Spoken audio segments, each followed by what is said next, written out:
fishing, it's in my soul.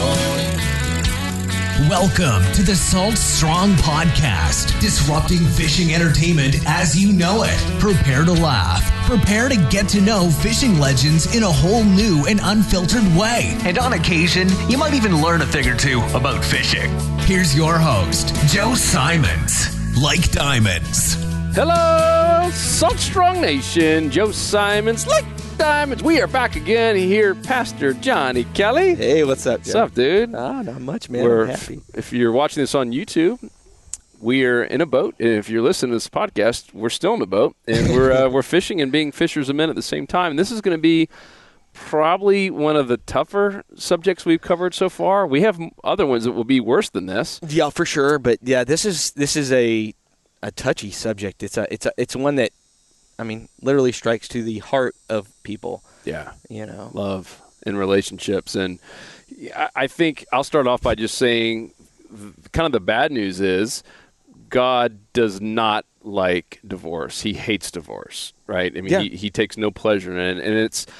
And here's the good news, though. The reason that God hates divorce is because he loves you. Like just like your parents would hate to ever get that phone call from you or the face-to-face saying that you're getting a divorce.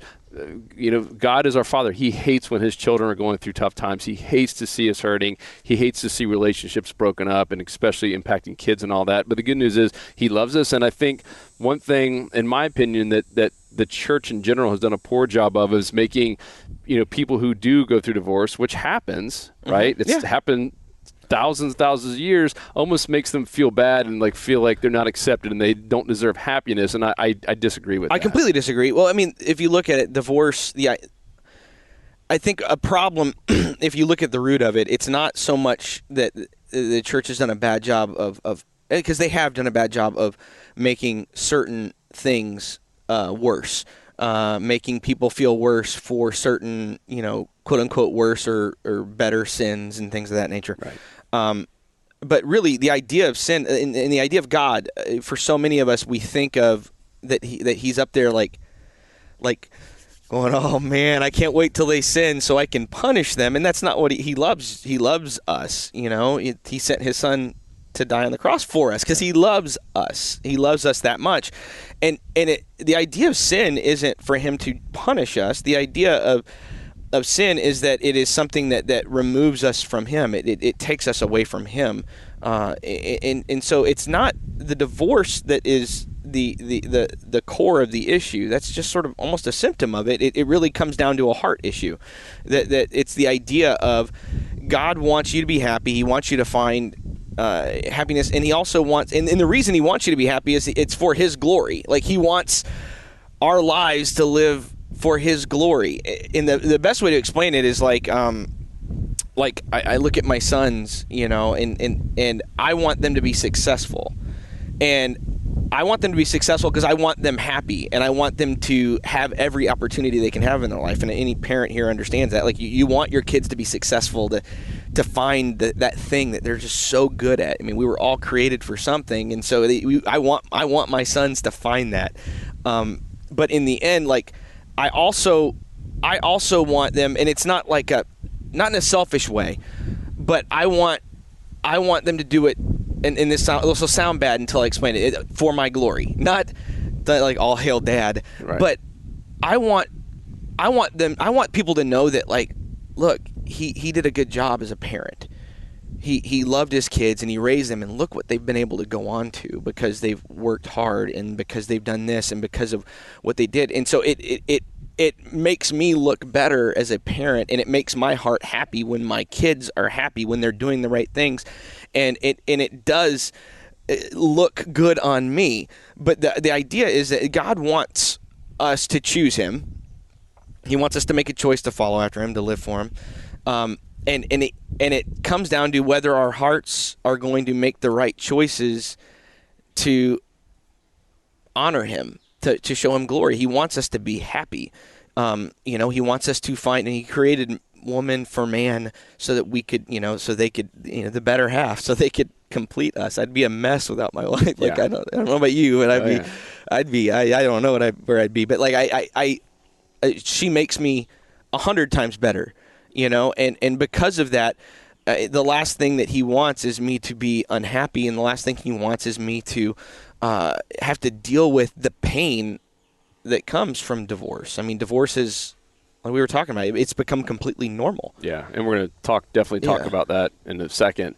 I'll share one story because this helped me out. I don't obviously know where you are in your journey, and we're not ever going to make light of this because this is, I mean, once again, it's a tough subject, and everyone's story is a little bit different. But I think one thing I can share is that we're not alone. And obviously pastors have the same kind of marital issues that other people do. Pastors get divorced. And I remember right before I got married, my parents, they literally did force us to say the only reason they're going to really support the marriage and pay for anything at all was if we went to a weekend to remember. Okay. Which is a Christian base. Yeah. And so we went prior to that. And I learned a lot. And, I think a lot of us in society, we've kind of, in my word, like kind of bastardized marriage where it's like, oh, yeah, it's just something you do. You like someone.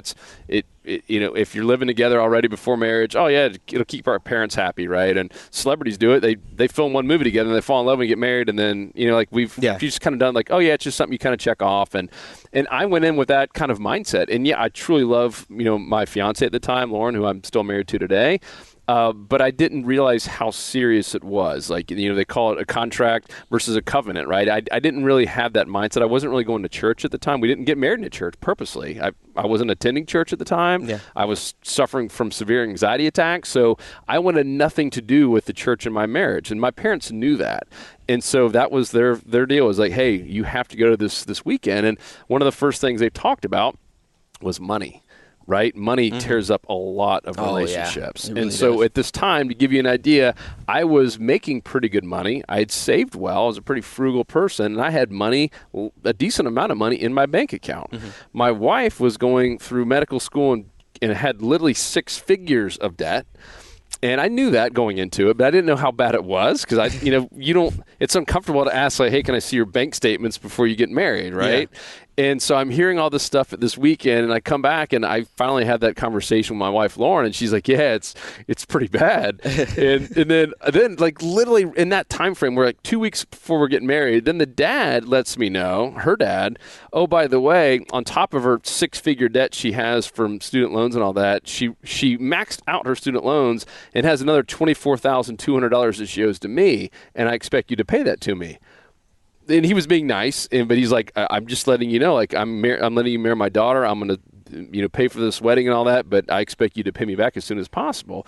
And so now I'm like, literally, I feel like I have 6 figures of money in my bank, which is awesome for a 29-year-old dude. Yeah. And it's literally going to get wiped out the day I get married. I'm literally going from here to like down here, and like I'm having like second thoughts, not about my wife, but because of money, I'm now having, and I call my dad, and I share this with you for a reason, to let you know you're not alone, and I call my dad like freaking out. And I'm not going to call my mom, because a lot of reasons, but I know my dad, he doesn't speak often. When he speaks, it's very wise stuff, and I kind of told him what I told you, and I'm kind of freaking out, like, Dad, I'm kind of getting second thoughts. Do I have to like merge bank accounts with her? And he's like, Joe, let me give you some advice. He's like, one, relationships are messy. They're not easy. And if you think you're going in this, that it's going to get easier, it's only going to get harder. It's going to build you. It's going to build you as a person. It's going to build your character, and it's going to build your love. And he's like, either you go all in or you don't go in at all. And that means no prenups, because that means you're not all in. Yep. And this is from, everyone's could be different, but he's like, no, why would you get a prenup? You're basically saying it's like a safety net. There's no safety net in marriage. He's like, go all in, merge the accounts, pay your dad off as quick as you can. And he's like, just go all in. And no, it's not going to be easy. Know that you have people like us to bounce ideas off of, right? Know that everyone who's been ahead of you and has been married 5, 10, 15, 30, 40 years, know that they've gone through similar things that you're probably going to go to. And that ties into the whole community in the church, right? For sure. Of having a group of people who love you, want to pray for you, and want to help you get through tough times. So I share that with you to, one, just say you're not alone. And even now, we've still had money problems. You've had money. It happens. And money's probably one of the bigger reasons people get divorced. I think it's, for sure. It's they always say it's either it's usually the number one reason. Yeah. Because nothing will make you stay up at night. Nothing will make you worry. Nothing messes. And it's not the money itself. It's the security. It's like when you feel insecure, financially, it can. And it's not. It happens in business, you know. It happens as a pastor, as a church, you know. Like I have those days and those weeks where I'm going, all right, man, God, you're going to have to handle this because you know it's tight, and we have things we need to do. We're trying to do these outreaches and make a difference in the community, and it's going to take something that we don't have right now. Yep. And it's amazing how that keeps you up at night, and how so quickly you start blaming the other person for the reasons, you know, like, you know, and it could be completely inane and have absolutely nothing to do with what real, you know, like, you know, you bought name brand cereal. What are you doing? We're going to go broke now. And it could be something as little as that, you know, but it comes down to the idea of finding that security. And I think part of the problem there is that it's us not moving, like you said, being all in, not moving the security of our lives to God and to our spouse.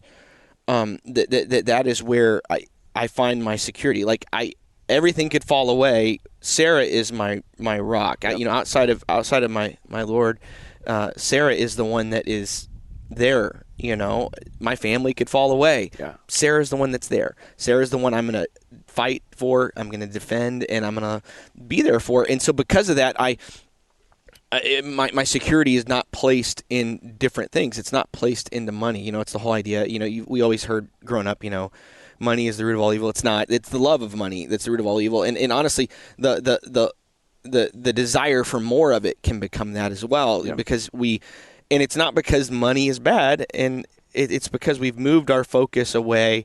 We've moved our anchor point away from our spouse, and we've put it on something that quite honestly it flows like the wind. It's you can be the smartest person in the world and lose all your money.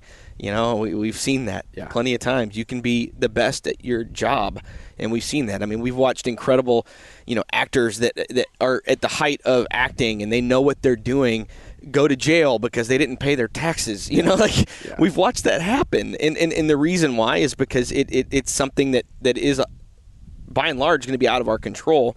But what we can control is you know, where we put our work at and where we put our time at and where we put our energy at. You can't necessarily control what you're going to get paid for it or things of that nature. But like, you know, it comes down to the idea of, you know, you mentioned love. And I think so often, and people will say this, but they don't really necessarily believe it or act on it. But love is not an emotion. It just isn't.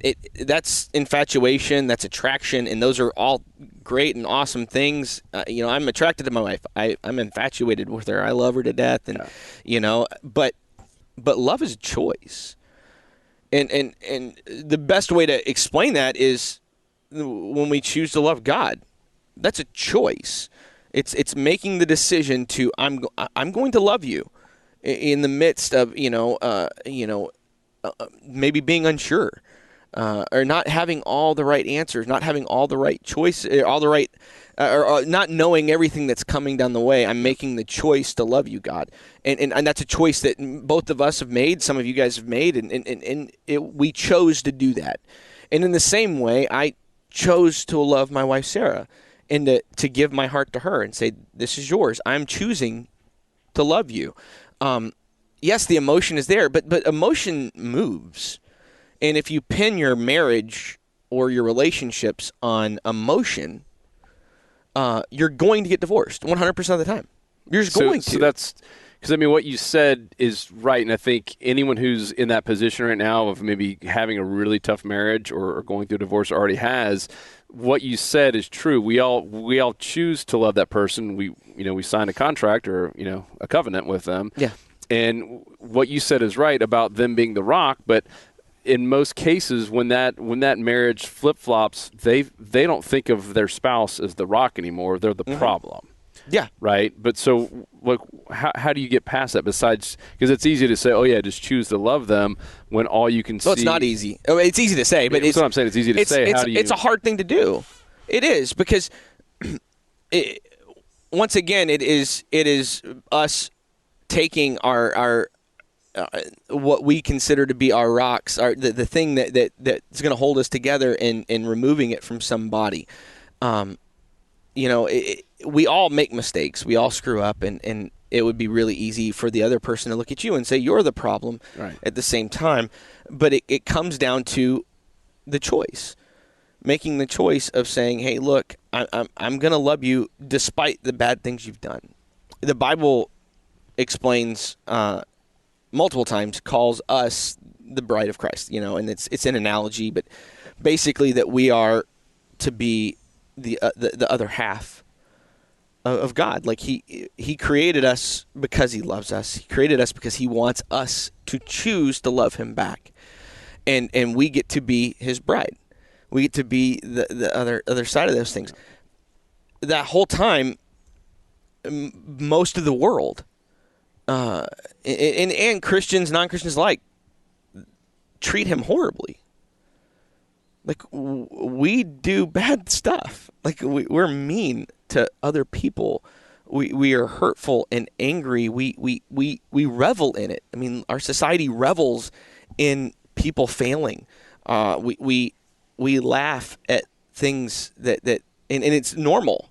It's another thing that is just normal in society, and we laugh at these things, and we, whatever, it's just the way it is. Yeah, if you want to make the news, just do something dumb and fail. Yeah, exactly. Yeah. Exactly. Oh, yeah, watch the news. Try and find they have to purposely put a segment at the very end of the news saying, inspiring America, and it's like the one feel-good story, like, hey, we've just given you 30 minutes of horrendous news. Like, here's a story that doesn't make up for any of that, but we're going to try. That's what they have to do. They have to make an intentional effort to show something good. That's humanity. We all screw up in big ways, and in the midst of all of that, God still loves us. He chooses to love us. In the midst of us spitting in his face, treating him like garbage, and never giving him the respect that he's due, never treating him the way we should, even though he loves us with all his heart. And it's that analogy. Whenever he calls us his bride, it's amazing because he's giving us the blueprint on what to do. It's not easy. And so how do you get past it? That's a great question. Yeah. It really is. And there's no easy answer. Well, It's just saying, hey, I'm placing more importance on a person than on our money. I'm placing more importance on you than, my lust or my desire to go after somebody else. I'm placing more importance on you. And I think a lot of it comes down to, for at least for me, would be always being able to remember why you decided to love this person in the first place. Not why you're, because it was a decision. Yeah. It was a decision. Even if you were fully in emotional love with that person, you still made the mental decision to ask that person to marry you, to be your spouse. And it's taking that seriously and understanding that God wants that to be successful, not because he wants to punish you if you don't. It's the reason why he wants to be successful is because he wants you to be happy. He doesn't want you to wreck your life. He wants his glory to be shown. And it's not, and I think the big part of it is it's not just about you and your wife or you and your husband. But in the same way that I look at my kids, it's about the family. Whenever, my kids' friends, I mean, it's just absolutely normal. Half of them, their parents are divorced. It's normal for them. Oh, we're oddballs. Like you tell weirdos. Someone you've been married 10 years or someone at 50, like you're really weird. Yeah. And it used to be the opposite, right? Mm-hmm. That you were almost, not to say you're weird if you got divorced, but you were in the minority. Now it's almost like flip-flopping where like, wow, like your parents are still married? That's crazy. And the other side of it, without, diving super deep into it, I mean, there is the Bible does lay out parameters for divorce at times. They call it ecclesiastical divorces or whatever, but and it's and there's that's a deep dive into a lot of different stuff. But there are places whether it's with abuse or somebody who's doing the wrong thing, somebody who never fully entered into that covenant with you. Mm-hmm. but we're not talking about that today. We're really talking about the idea of what we do when we're not happy. How do we get to that happy place? And for me, the only answer to that is that we understand that true happiness and joy isn't coming from the things we have around us, and honestly, it's not coming from the spouse. It's coming from the spouse and you growing closer to God. That's where that true happiness is really going to come from. It's the idea of, and that can't happen going to church every Sunday. And No. an hour and a half a week is not, and I think a lot of people have that, well, gosh, we go to church, or even people don't go to church. Well, they go to church and they got divorced. Well, if you're only working on your relationship an hour and a half a week, it's probably going to fail. yeah, it takes work. I mean, you got to, it's amazing how often we're willing to sacrifice our marriage to work hard at something else. Mm-hmm. And then when the marriage fails, we go, I don't understand why it failed. Well, it's because you didn't put any work into it. Right. It's because you didn't put the time in. You understood, a lot of us understand that, if you want to grow your business or you want to grow whatever, you want to be good at fishing, it takes time. You have to keep working at it and spend time putting energy into it.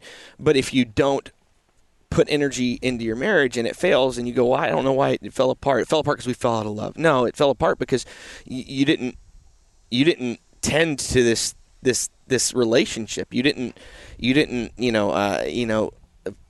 water it and fertilize it and put the stuff on it you needed to prune it and make sure that it was healthy. And you never allowed that health to be there. And so because of that, it withered and died on the vine because you never paid attention to it. You assumed that, well, I said I love you, I said I do. All right, now we just live together. Right. And so often that's, I think, the mentality that we take, and then we don't understand why it falls apart. Have you ever heard the quote that says, I think it was a pastor, and he says, getting divorced because you've fallen out of love is like saying, I'm going to give my car away because it ran out of gas. Yeah. It's so true, right? Like, you have to fuel it up. You have to, pay attention to it. It's not just going to work because you signed an agreement and you live together. Yeah, it's a great analogy because it's totally true. I mean, love is something that you make a decision to do, and you constantly work at it. You're constantly trying to make it better, trying to find the places that you can grow that love deeper. I've been married. Me and my wife had our 9th anniversary this past week, yes, and I am super blessed. I love her with all my heart. I have to, 9 years in, I'm constantly finding things in ways that I can show her that my love for her is still the decision I'm making today. It's the same decision I made 9 years ago. Yep. That I'm continually making that decision, and I'm continually filling up that fuel tank of love in our relationship. I'm continually pouring into it, and it doesn't take giant actions. It comes down to those small steps.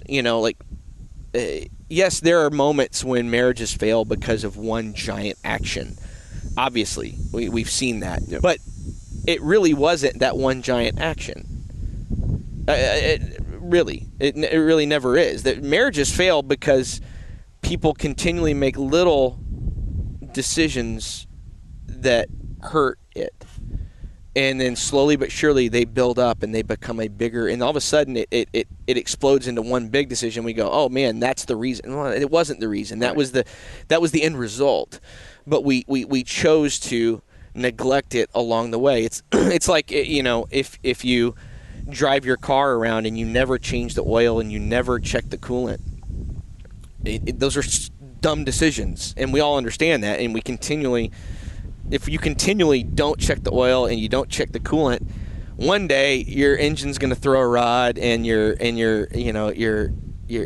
head gasket's going to blow and the car's dead. And we'd be like, just blaming the head gasket. And we go, well, that head gasket. Yeah. Oh, that engine rod. No, it was because you made the wrong. You never put the time in to make it worth it. And it's not big decisions. It's those little things that have the biggest difference. One of the things I do for my wife every day. My wife, she's a doc and works over in Brandon, like Tampa area, and I make her lunch for her the night before every day. It's one of the things I do. I have like a chicken that I make and with a salad. And now you're making all of us look bad, dude. That's the goal. But it's she loves it. She loves this lunch, and I've tried making other stuff. She's like, no, keep making that.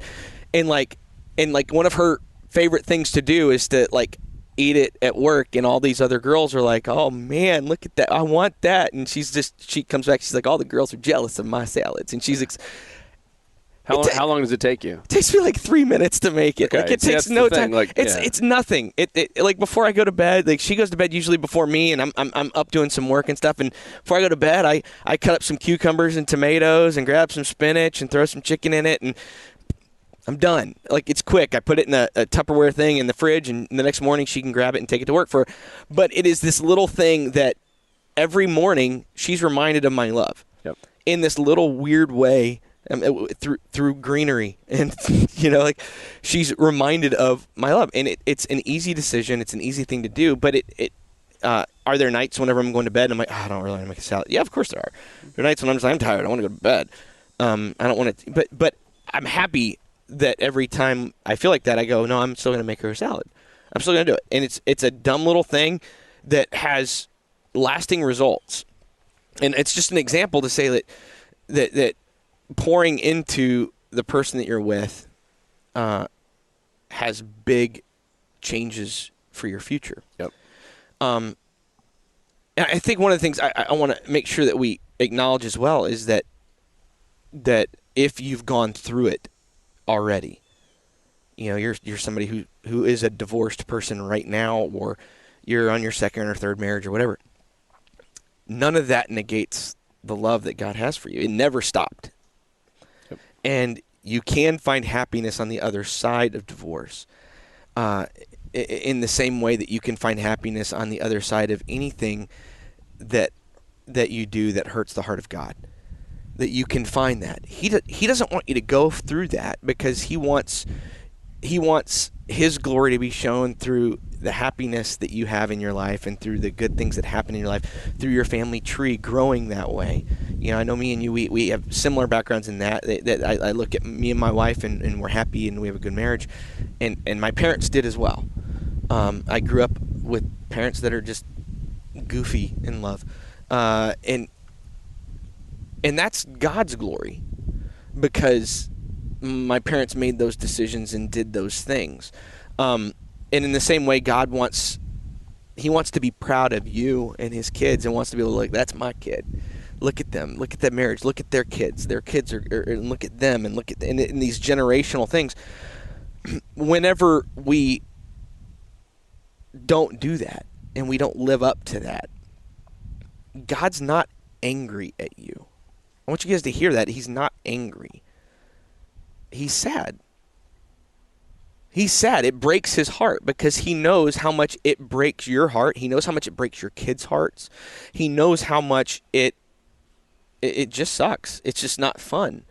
Mm-hmm. And so he doesn't want your heart to be broken in the same way that you don't want your kids' hearts to be broken.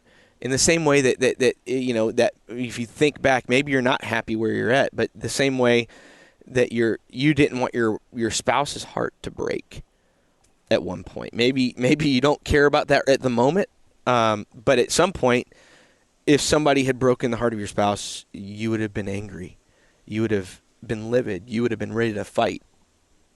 And that's the way he feels. He doesn't want your heart to break.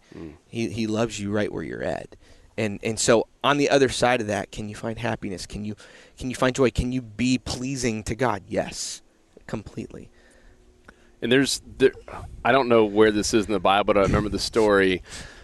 You probably know it a little bit better than I do, but the woman gets caught cheating on her husband, adultery, and they bring her out to the town, and they want to stone her, because that was what what the Bible said to do. And then Jesus said, all right, yeah, Scripture does say to stone her, right?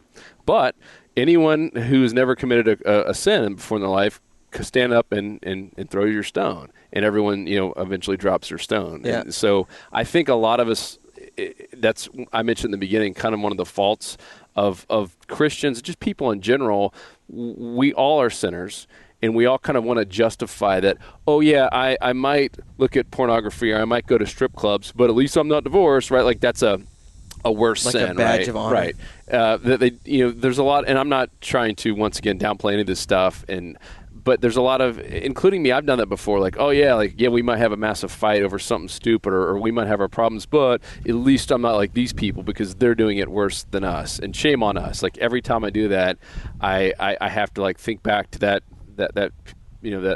scripture. I mean, amazing story from Jesus about like setting us all straight. Yeah. It does say that, but have none of you guys sinned before? Well, yeah. Actually, at the beginning of that story, Jesus, before he even says that, he kneels down and starts drawing in the ground, like it was on the dirt ground. He writes something. The Bible doesn't tell us what he wrote. Most theologians believe that he was writing the names of the women that those guys had cheated on their wives with. Wow.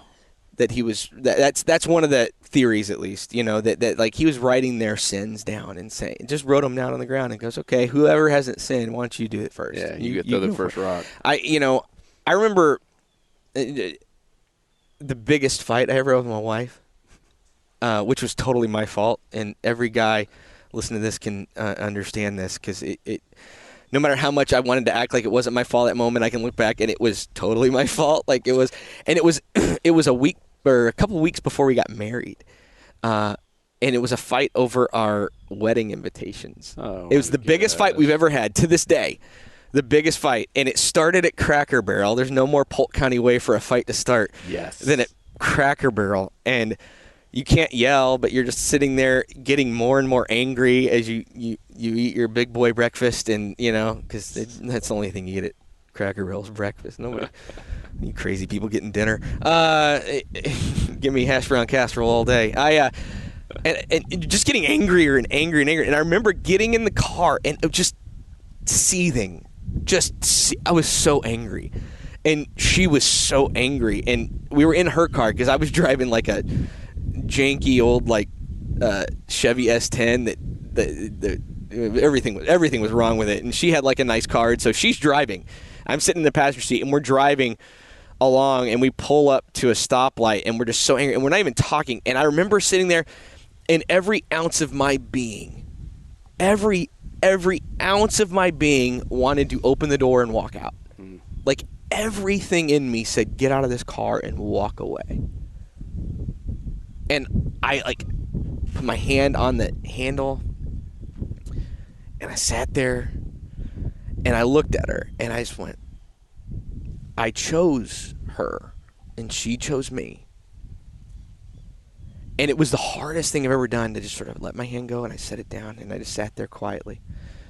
And we drove and went somewhere. I don't remember where we went, and I got in my car, and I left, and we didn't talk the rest of the day. Like, we were angry. We were upset.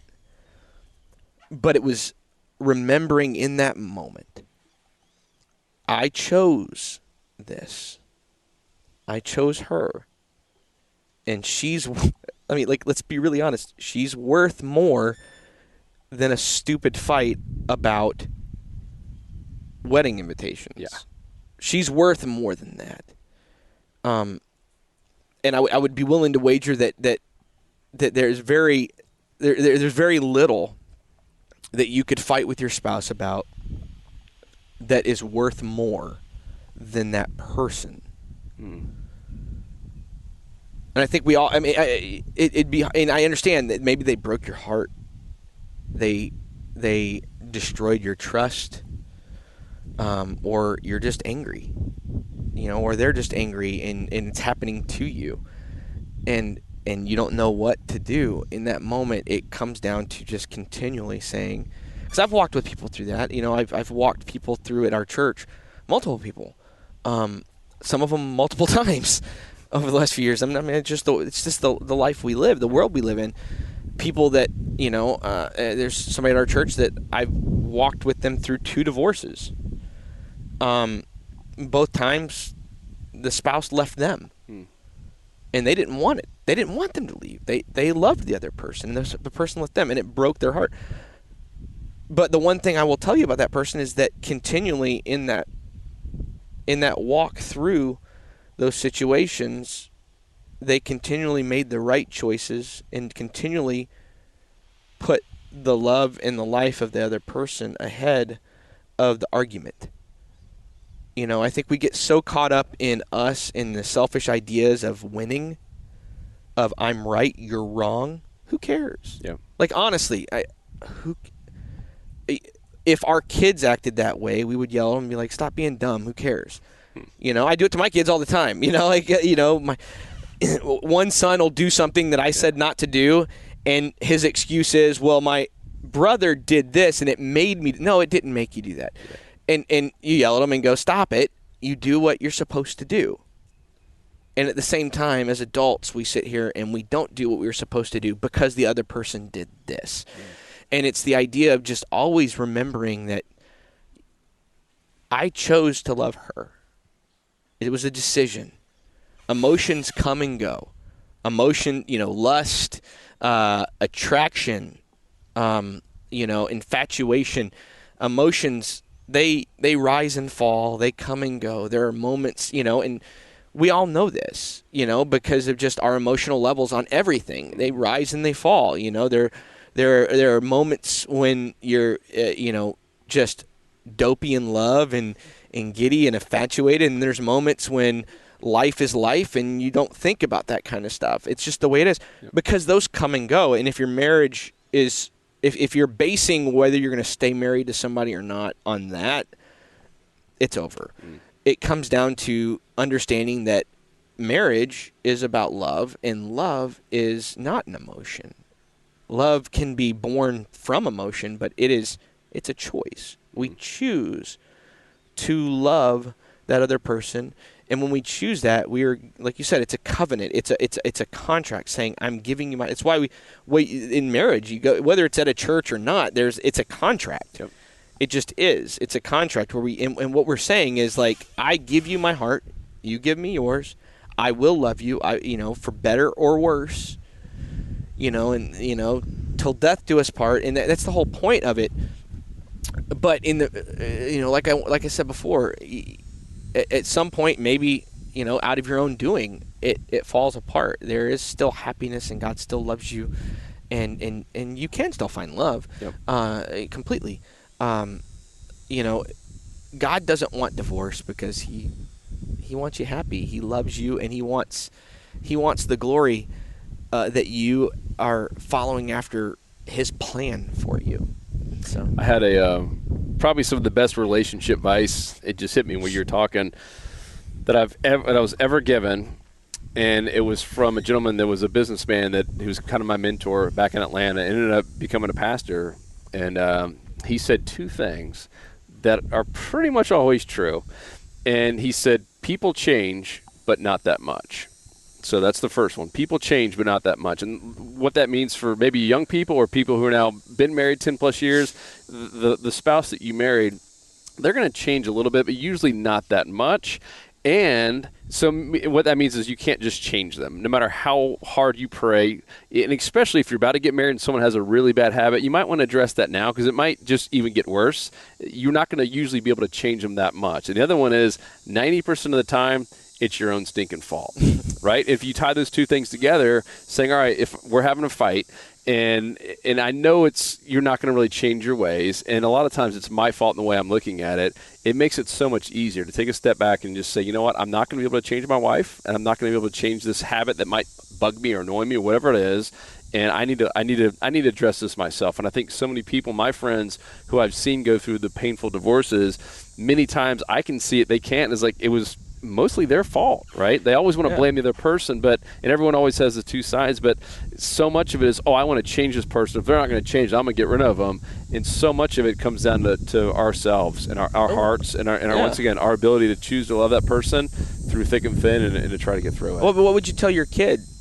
I mean, like for me, a lot of times I look at you, what would I tell my sons if they were walking through a situation similar, obviously, in some situation that put them in the same type of questions, between my two sons or two of my three sons. If they were walking through it, what would my advice be?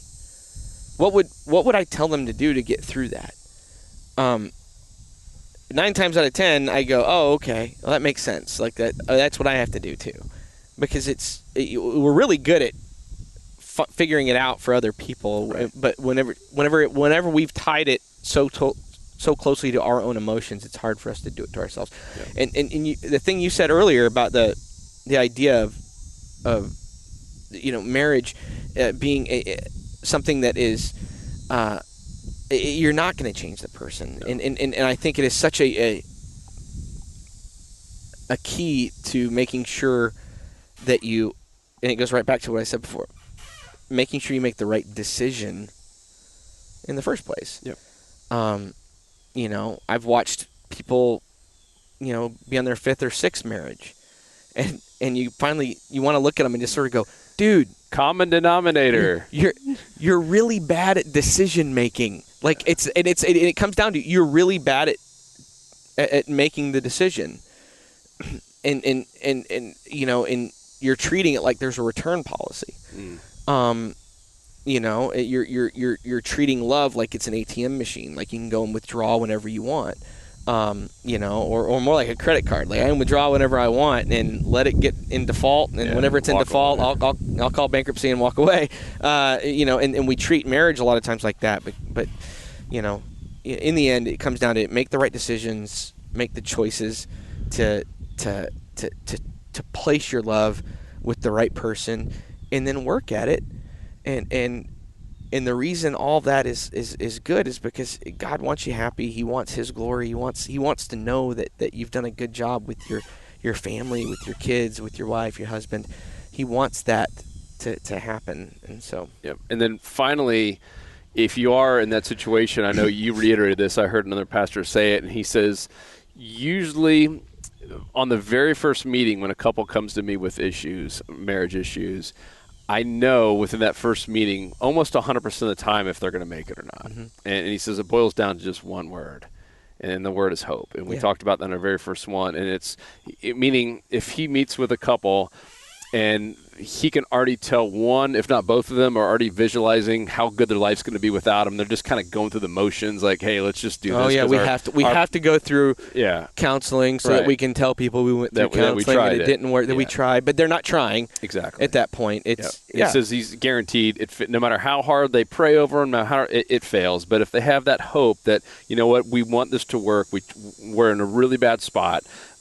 Someone cheated or whatever it is, and he's like, some of those marriages end up being the most powerful marriages out there, even through some really gnarly bad stuff, like stuff that most people would never even put up with. And they have hope, they want to fix it, they want to repair it, and they end up becoming closer with God. Mm-hmm. They end up having just an amazing marriage. So just there is hope out there, but you have to have it. The second you lose it, and the second you're already justifying that, oh, it's going to be okay, and here's how I'm going to tell my kids, and it's not going to be that bad. The second you've already, your mindset's there, it's going to be really tough.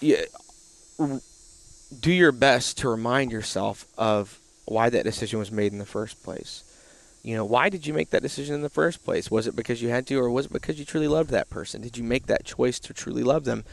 And live on that as opposed to the wrongdoings of the other person. Let that be the fuel that guides you. One of the strongest marriages in our church, and it's a couple that helps lead other marriages. They do like marriage classes and stuff like that. Is a couple that walked through nearly divorce because of infidelity and stuff like that. Like, it's one of the strongest couples in our church, like one of the strongest marriages in our church. And it's because in that moment they realized, and I can name a bunch of people like that, and people that in that moment they went, that was horrible, that was bad, I made a bad decision, or they made a bad decision, but I'm choosing to continually work at this. I'm choosing to work past this because that is emotion and this is love. And I'm going to choose to honor God, and I want to do my best to make Him proud in the same way that my kids, want to do the best to make me proud.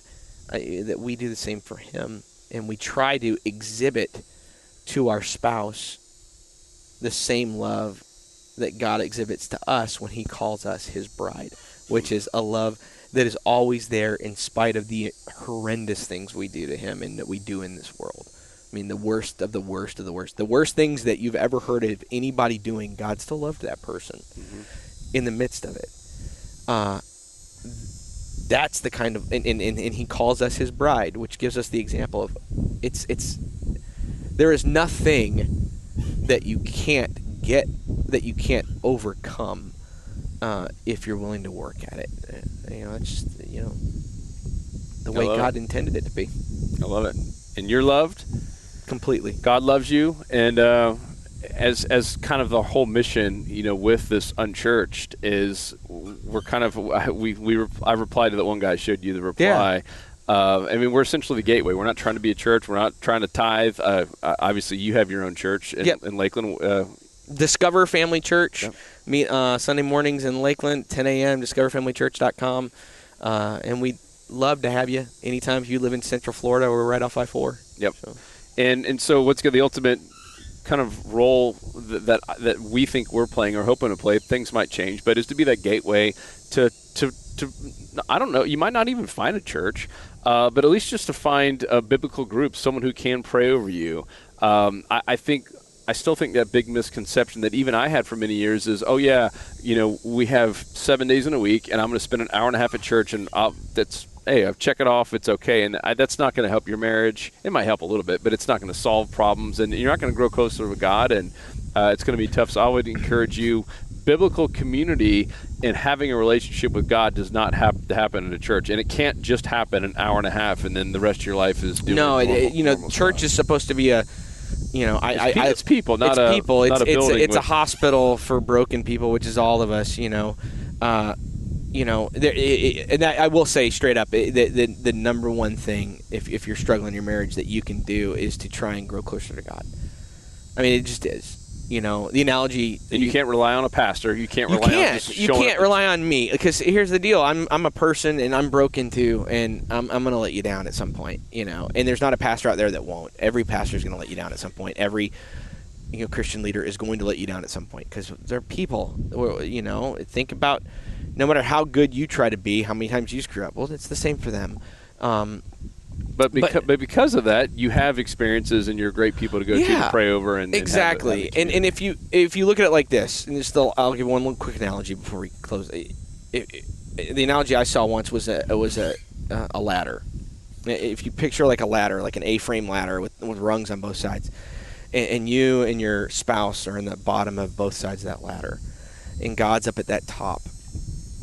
When you grow closer to God, you're growing closer together the whole time. You're growing closer to each other because you're growing closer to God. And so whenever you come closer to the one who created that person for you, it stands to reason that you're going to grow closer to that person that created for you. And so it is amazing how much healing can come from deciding to make that decision. So if you're struggling right now and you're having a hard time, I encourage you, find a small group, find a church, find counseling. Not because you have to, but because you have hope. Yes. And you want to see it get better. Find a pastor. If you don't have one in your area and you want to find one, you can email me.